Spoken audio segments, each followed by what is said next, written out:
Let's convert 1001 base 10 to base 6. Solution.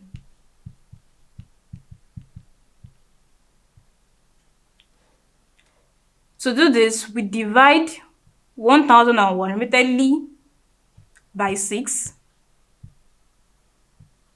So let's divide.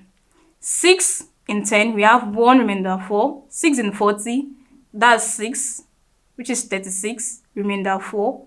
6 in 41 again, that's 6, which is 36, remainder 5. Divide by 6. 6 in 16, we have 2, which is 12, remainder 4.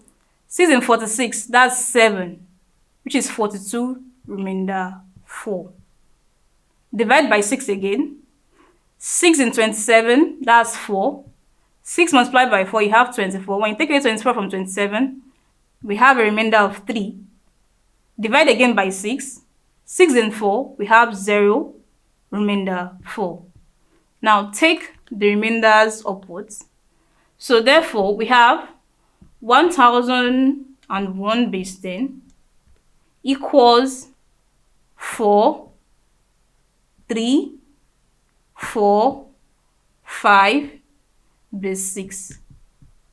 And that's how to convert 1001 base 10 to a number in base 6.